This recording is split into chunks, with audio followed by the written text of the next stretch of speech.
Balmo a vidéo partagé parce qu'il y a un sema en ka communiquer sur. Un sema ka communiquer sur trop c'est trop la sema elle dépasse les bords. Baka limite dépasser kodo na todo amanda do ola kuda au kloka ani malika ngata partenaire do fe. Amna vidéo minke ni asimi an lame wallahi an sago be soro maliko ina. Amna analyse min fo sema ka communiquer au bolé ka analyse min ke au kofe analyse atechi nanga autorité ya lame akacha ala fe anga jamana ame an yere soro bon nous ma lame fene salam la fe parce que dien dongo don ambe eski afamu kuma nga autorité we uta yini unanga gere nyona uta yini nga anfamu ante fendula una distance ka ja an yere kembe ko anko ka kuwe mais an woni faso defani an ti senga ola donc ka shegu la sarakane fo belebele a dale mesego ateta ate mogochi a mogo te sa wani ko nyiramina bamago abe nyana bo ale fe la sarakane be bamago bi talko zabiala abe clé damadoni mbo voilà donc anga foli belebele ba ka Abubakar Kamara fa ka mugadam ka soudeur ke fo no esidi ka sediba aleni la sana dambele nunu be ka foli bia esi ya famu donc o temelengo ame Cheikh Sala Kanjalo o de fo ko doga te kelesa esi ya famu demseni do metasuma do ni Kanjalo la ka to fora doni ngono akana yini ngale ko la ayu bokolo taga lay doro Mohamed Abdoulaye Chadou kana dili umuna kana Sidi Morbo kanna kana Cheikh Sala Kanjalo ale de faye Segou Daouda Kanjalo et disons voilà aya keto ale de faye Segou Daouda Kanjalo ka boyan fotuba kura ka foli belebele bia ani dili ka ko ka fo anga autorité mena sécuritaire be ou ka yoro la insécurité jatigalikela walo yera ou ka yoro la donc ou ka foli belebele bia ni yoro la ka Amadou Kanjalo fo yan fo dili ketura belebele dodu aka foli a belebele bia Amadou Kanjalo na le fene to fora dili mo be ado mo mindo donc meka au kono partager la ay partager a tia ka se ka atoko fana samayana bashi na ka chedo Victoire Gloire tokola ku fo ko fana kawe la ine minga manyina ni ala sona ni mbora ou ka vidéo ni vidéo manaba me fana ka ou ka vidéo ke la ine do bula notamment no e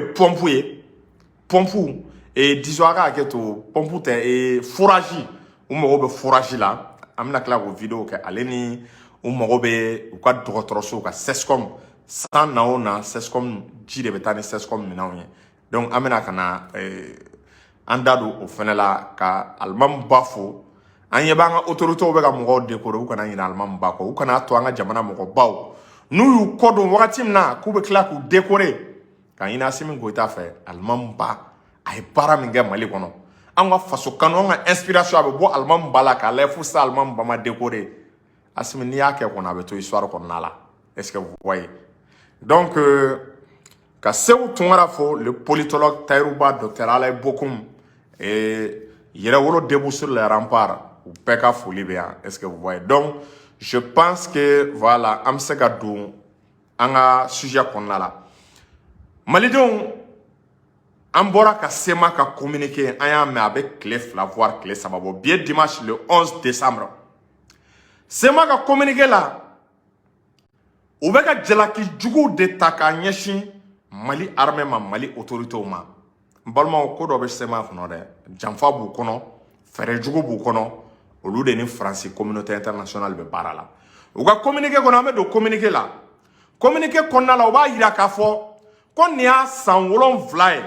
comme mali be ngane a jugu ala ni a sanwolon vlae comme mali be konan jugu ala mali autorité ku tega accord d'Alger appliqué à 100%. Quand tu as un konodia, ko accord d'Alger, ko dongodo avec a traîner là, ko dongodo accord d'Alger a te ga respecter, ko ore fait, ko insécurité, ko beka boyan, azawa territoire ka ne olu ka territoire, ko insécurité beka boyan. En même temps touni, ou yu kanto, ko armée malienne beka bingali waleta, kani rusu ko Wagneru, ay ni lame kanyade, ay kuma lame aga singa kuma lame kanya, ko armée malienne. Est-ce qu'il y a fait? Koni risu, kolu beka bingali waleta, Russes ko luma ko Wagner n'a fɔra ko Wagner o kɔrɔ de ko mercenaire c'est comme communauté internationale bɛ ka galon min dana dɛ o bɛ fɛ k'an tɔ curo ne parce que olu ye malidenw ye a ka fɔ ko nin ka bɔ maliden dɔw da Mali groupe dɔw da o ye ka poids de di communauté internationale ka discours ma ko Mali ni Russes ko Russes ka soldat k'olu ye Wagner ye ko olu bɛ ka bi population civile kan k'an bɛ ka population civile k'an bɛ ka olu massacrer an bɛ ka fagacogo cɛjugu ta k'a ɲɛsin population civile ma Sema ko dɔ kɛra k'olu tɔɔrɔla olu muɲuna ko ŋaniya t'anw kɔnɔ dusu t'an kɔnɔ ko ka accord d'Alger ko ka appliquer o ma dan o ma u ko k'u bɛ Algérie wele médiation internationale ale ni communauté internationale k'u bɛ ninnu wele k'u ka kɛ u sere ko Mali bannen bɛ accord appliquer ma k'an ni Russes bɛ ka population civile faga est-ce qu'il y'a faamu k'an tɛ ka effort foyi kɛ accord d'Alger la k'olu sɛgɛnna accord ko la olu tɔɔrɔla olu ɲanina k'u bɛ a demander Algérie fɛ n'o ye médiation internationale k'a ka wuli k'i jɔ ko ka réunion dɔ provoquer ko réunion min k'a ka kɛ état neutre la o état neutre o kɔrɔ ye mun de ko réunion kana kɛ Mali kɔnɔ quoi a kana kɛ Mali kɔnɔ Mali kunkanko ko Mali kunkanko dɛ k'olu bɛ Algérie wele a ka Mali convoquer ko Mali kunkanko k'an ka taa fɔ kɛnɛ wɛrɛ kan an kana fɔ Mali kɔnɔna la o kɔrɔ ye an ka taa fɔ soit tubabuw fɛ yen ou bien an ka taa fɔ soit arabuw fɛ yen ou bien an ka taa Algérie fɛ yen an kun ye min reprocher IBK la ko an kunkanko kuma a ka fɔ an ka jamana kɔnɔ an kunkanko kuma est-ce qu'il y'a faamu a ka fɔ Mali territoire kan malien wɛrɛ da kana na don an ka accord d'Alger la Sema ma dan o ma dɛ Sema ko min ye kabako ye k'olu ye conseil de sécurité de l'ONU saisi conseil de sécurité ko olu y'a saisi k'u ka enquête kɛ ko conseil de sécurité ka enquête kɛ k'u ka ɲɛmɔgɔ min sara n'o ye Ibrahim Ould Sidati ni ma fili Ibrahim Ould Sidati u ka ɲɛmɔgɔ min n'a banna est-ce qu'il y'a faamu ko k'i impliqué ka enquête k'o ko la depuis quand jamana kɔnɔ organisation nationale dɔ jamana kɔnɔna la jamana tɔnnen dɔ o ka wuli ka se ka conseil de sécurité saisir ni conseil de sécurité saisir ta k'a lajɛ jamana dɔrɔn de bɛ se ka conseil de sécurité saisir a b'a dɔn groupe tɛ se k'a kɛ association tɛ se k'a kɛ état seuls les états ont la capacité de saisir le conseil de sécurité depuis quand groupe rebelle groupe armé olu bɛ wuli k'u bɛ communauté internationale saisir kabiri ye i b'a dɔn k'a fɔ ko janfa bɛ yen ko ni ye sɛfan ye ka mɔgɔ min kun sɔgɔ n'i y'a sɛgɛsɛgɛ k'a la i b'a sɔrɔ kabakuru ka janfa b'a a senkɔrɔ sinon sɛfan gansan tɛ se ka mɔgɔ kun sɔgɔ donc n'i ye ninnu kariyalen ka taa sɛbɛn déposer conseil de sécurité de l'ONU na o kɔrɔ tɛ dɔwɛrɛ est-ce qu'il y'a faamu il bénéficie d'une complicité o complicité bɛ bɔ min o complicité kana ɲini yɔrɔjan Faransi don a complicité kana ɲini yɔrɔjan Union européenne don a complicité kana ɲini yɔrɔjan est-ce qu'il y'a faamu jamana dɔw bɛ n tɛ fɛ k'a tɔgɔ fɔ quoi o kana an ka page bloquer quoi mais a bɛɛ b'a dɔn Facebook bɛ jamana min kɔnɔna la est-ce qu'il y'a faamu olu tigilamɔgɔw bɛɛ b'a la est-ce que vous voyez donc o de sen fɛ an bɛ nin contexte min na Sema bɛ provocation de la u ye kuma min fɔ ko Mali tɛ ka accord d'Alger appliqué kabiri état malien accord in signera diɲɛ don o don Mali tɛgɛ de bɛ ka tɔnɔ min ka d'a kɔ déjà accord in tɛ Mali arrangé mais Mali ye effort minnu kɛ accord d'Alger application na c'est trop l'armée reconstituée i b'a n'i y'a ta k'a lajɛ o armée reconstituée m'o donna Kidal jɔn bɛ se k'a fɔ ko effort ma kɛ accord de b'o kuma kɛ il y a eu la réintégration o baaraw daminɛla gouvernement n'u tilala a réunion na fɛn bɛɛ la 26 000 ex-combattants dɔw bɛ don armée la dɔw bɛ don fonction publique la o baara kɛr'u ye o bɛɛ la Sema ko Mali bɛ ŋaniya juguya la o tɛmɛlen kɔ n'i taara assemblée la wasabulon na député hakɛ dɔw dira Sema ma wasabulon na Sema ka mɔgɔw bɛ gouvernement kɔnɔna la Sema ka mɔgɔw bɛ gouvernement kɔnɔna la Sema ka mɔgɔw u ye crime de guerre kɛ des crimes contre l'humanité ils doivent être jugés ils doivent répondre de ces actes n'i y'o crime ta k'a lajɛ i b'a ye k'a fɔ Sema mɔgɔw bɛ na Bamakɔ foyi tɛ k'u sɔrɔ an bɛ ka ɲɛ ci o kan o bɛɛ ye pour la paix sinon u ye ko minnu kɛ olu de y'an ka mɔgɔw da k'u kan tigɛ a gɛlɛn kabiri sisan olu kun kan ka poursuivre par la justice mais n'a bɛ bɛn ɲini aucun sacrifice n'est de trop est-ce qu'il y'a faamu bɛn kɔnɔna la pour que bɛn ka sɔrɔ a bɛ se k'aw ɲɛ ci yɔrɔ dɔw kan donc nin bɛɛ ye traitement de faveur de traitement de faveur munu n'a kɛra sema ye nin bɛɛ traitement de faveur de munu dira est-ce qu'il y a famu rebelle ma ou bien ex rebelle ma a bɛɛ kun ye n'i y'a ta k'a lajɛ pour que bɛn bɛ se ka na mais o si la sema ko k'u tanto n'i y'a ta k'a lajɛ don o don olu de bɛ bɔ n'u ma bɔ ni Azawad drapeau ye alors que accord d'Alger ko kabini an ye accord signé jamana disons Mali ni rebelle ninnu cɛ a fɔra ko terme minnu n'a bɛ mɔgɔw ladimi n'a bɛ mɔgɔw dusu kasi n'a bɛ mɔgɔw la énervé ko ka o terme ninnu ka olu dabila sema mɔgɔw ka mɔgɔw bɛ na Bamakɔ foyi t'u sɔrɔ mais n'anw ka mɔgɔw ko k'an bɛ taa sema la k'an bɛ taa Kidal disons k'an bɛ taa Kidal an yɛrɛ ka jamana an ka territoire fo an ka autorisation ɲini fo MINUSMA sen ka don o la aw ni Ala ni kira cɛ Mali de ye effort kɛ wa ou bien sema de ye effort kɛ an bɛ nin bɛɛ la communauté internationale mana wuli tuma bɛɛ a bɛ Mali sanctionner ko Mali bɛ ŋaniya juguya la mais communauté internationale tile kelen ma sema sanctionner alors que communauté internationale de ko ni accord ma appliqué ko mɔgɔ minnu y'a responsable ye minnu bɛ ka fɛɛrɛ kɛ accord tɛ ka se ka lawaleya i b'a ye k'a fɔ k'u b'o tigilamɔgɔw sanctionner mais communauté internationale ma deli k'u sanctionner o tɛmɛlen tuguni i b'a ye Algérie fana ma deli ka ninnu sanctionner Algérie fana ma deli ka sema sanctionner Algérie dun ɲɛ b'a la à plusieurs reprises sema bɛ provocation na sema bɛ taa indépendance fêter Kidal ka défilé kɛ ka démonstration kɛ Algérie tile kelen Algérie ma kuma sema fɛ Algérie ma kuma sema fɛ est-ce qu'il y a faamu France ma kuma sema fɛ ONU tile kelen ne ma mɛn ko ONU ye sema condamné diɲɛ ko tɛ yen an ma min kɛ ninnu ye diɲɛ ko tɛ hɛrɛ tɛ yen an ma hɛrɛ min kɛ ninnu ye est-ce qu'il y a faamu ninnu de tellement que ATT mɛnna négociation na avec ces rebelles malidenw yɛrɛ ye moment an binna ATT kan an ko ATT yɛrɛ de ye rebelle kuntigi parce que an n'u mɛnna négociation ni va-et-vient na IBK fɛnɛ nana olu de IBK ka fanga tɔgɔ tiɲɛ ka IBK ka fanga negebɔ bɛɛ la négociation tɛ IBK ma min kɛ ninnu ye ko tɛ IBK bɛ tapis rouge da u ɲɛ kuluba yɔrɔ a tɛ se ka tɛmɛ o kan dɛ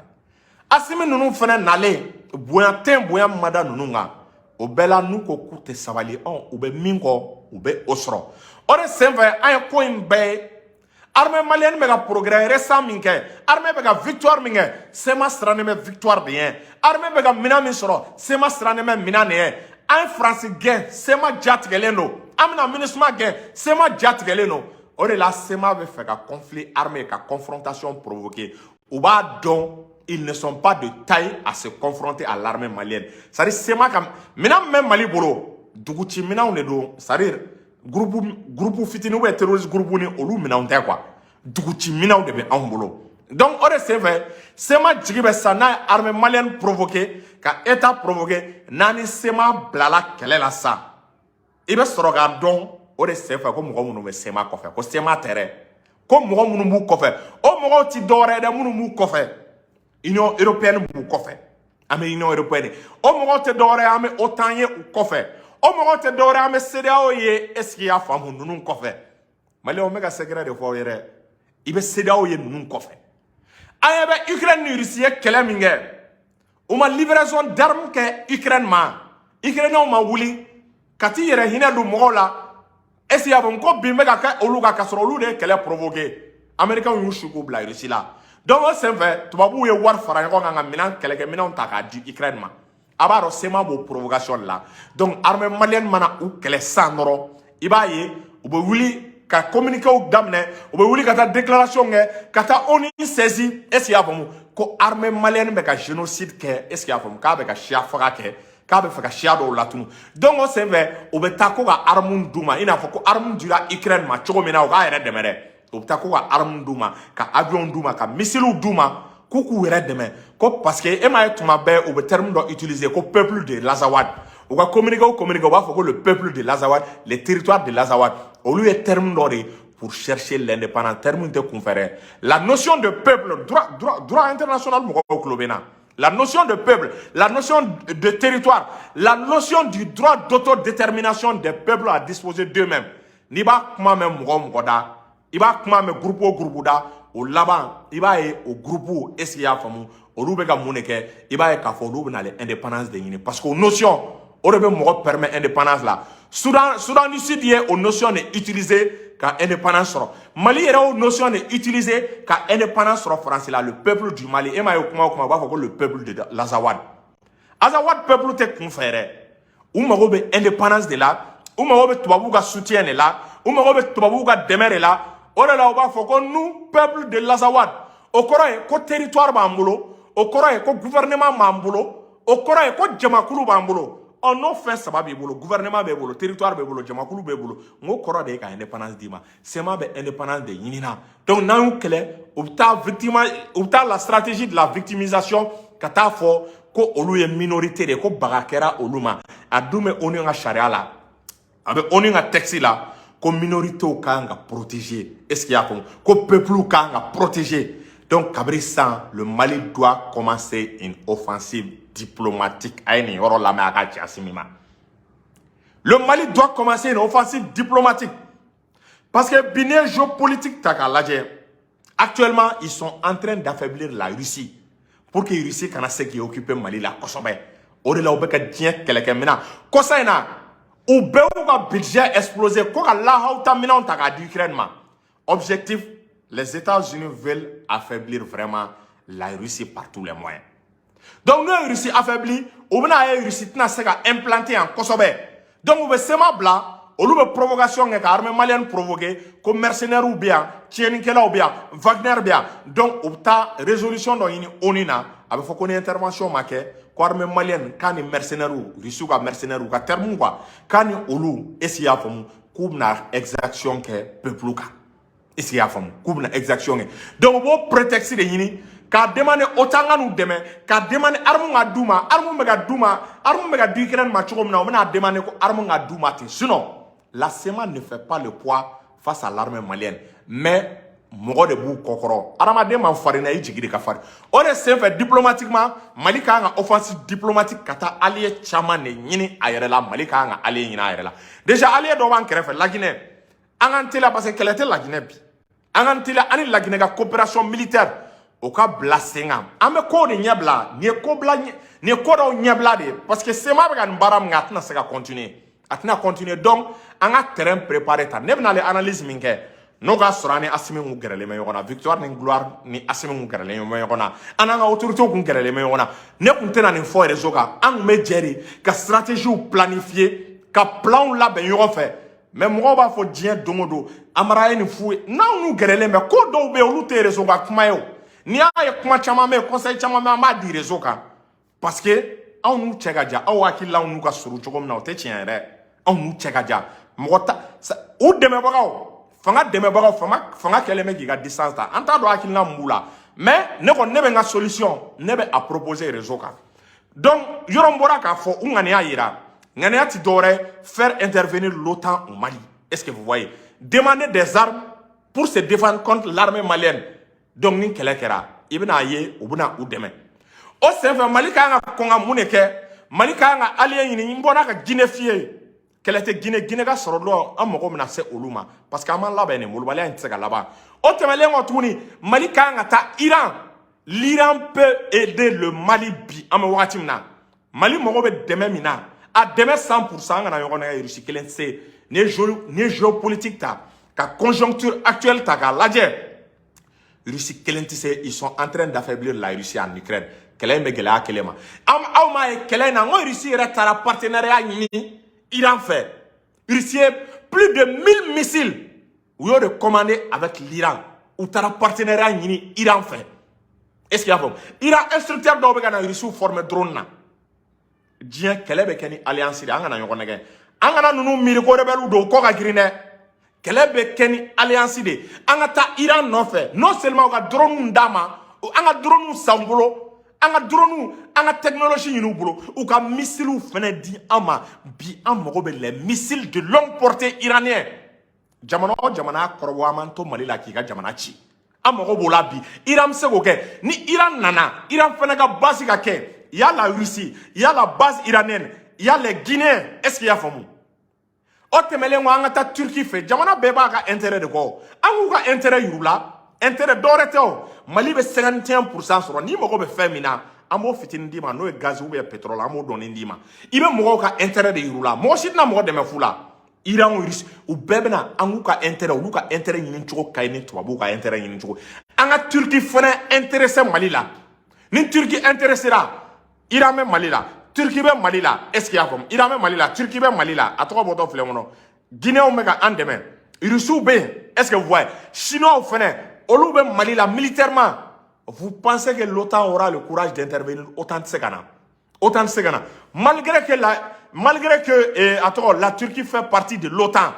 mais Turquie ni OTAN tɛ hakilina kelen na dɛ Turquie b'a sago de kɛ sinon a bɛ OTAN na tɔgɔ de la donc ni Turquie fɛnɛ intéressé la Mali la ka Iraniens intéressé ka Russes intéressé o fɛnɛ ye alliance dɔ de ye Mali bolo donc ni baara min ka di Mali ni Mali bɛ fɛ ka fɛn min kɛ Mali b'o kɛ i b'a ye OTAN tɛ se ka intervention kɛ Union européenne tɛ se ka intervention kɛ communauté internationale i b'a ye k'a fɔ olu si tɛ se ka intervention kɛ an bɛ wagati min kɔnɔna la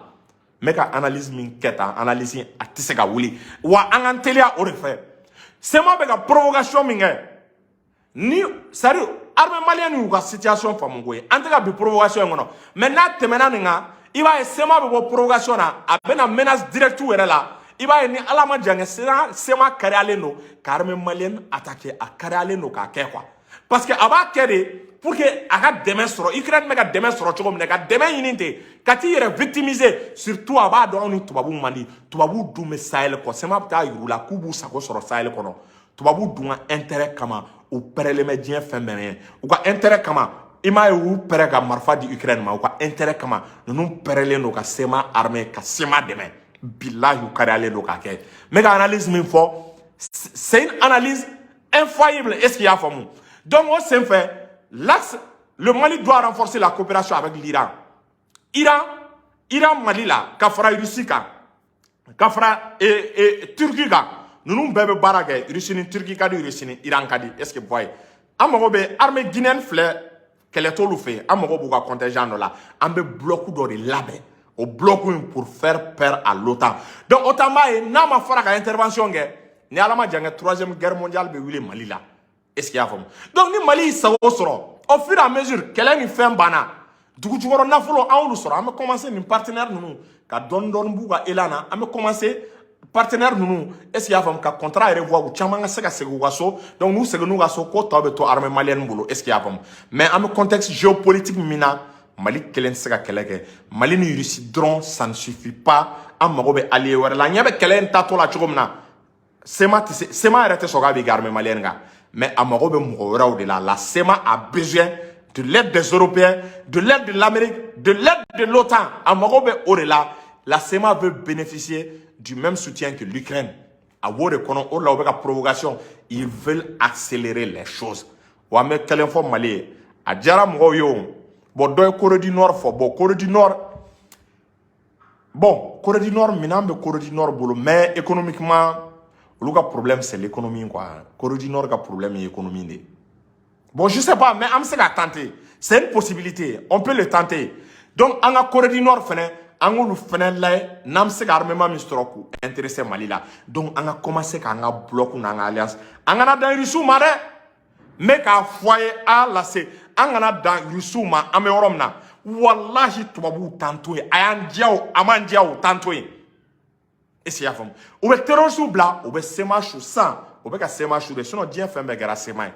donc ni SEMA tɛmɛna nin kan a bɛna confrontation na dans les jours à venir i b'a ye SEMA b'a fɔ ko armée malienne partie min bɛ yen k'u ka bɔ an sigi a k'a lajɛ dans les jours à venir donc n'a ye nin terrain labɛn SEMA yɛrɛ mana dɔn ni terrain labɛnna a bɛ manamana ko dabila o kɛlɛ t'an ni SEMA cɛ Mali avion fila dɔrɔn bɛ SEMA ka ko ban mais u jigi bɛ fɛn wɛrɛw de kan i t'a dɔn ko mɔgɔ bɛ SEMA kɔ dɛ n'a kɛlɛ daminɛna i bɛn'a ye u bɛ missile solaire di SEMA ma i bɛna char y'u bolo i bɛna avion y'u bolo i bɛna dɔn k'u soutenir bɛ tubabuw de fɛ donc ne bɛ ka analyse min fɔ a ye c'est une analyse infaillible Assimi a ye gɛrɛ force du changement na anw b'a ka hɛrɛ de anw filɛ ka stratégie ninnu caman fɔ normalement n'aw bɛ ɲɔgɔn fɛ an bɛ jɛ de an bɛ nin stratégie ninnu élaborer an bɛ jɛ de an bɛ nin baara kɛ an bɛ jɛ de an bɛ nin ko coordonner mais vous êtes en train d'écarter les forces du changement munna a bɛ siran ka anw gɛrɛ aw la anw de ye kɛlɛ kɛ aw kana ni anw ma kɛlɛ kɛ a cɛ tɛ yen ko min tun bɛna fanga in na anw de ye kɛlɛ kɛ ka IBK affronter mais pourquoi vous avez peur de nous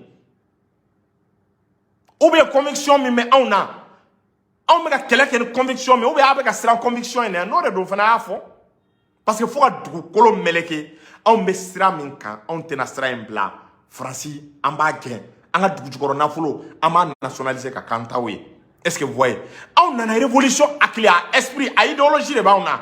Mɔgɔ se ka fanga in soutenir ngan bo ate billahi. L'effort du changement, il tɛ se ka kɛ ka fanga in fɛ k'an bɔ, il tɛ se ka fanga in soutenir ngan bɔ. Bali ye anw jɛ, anw taara kaso la fanga in kama.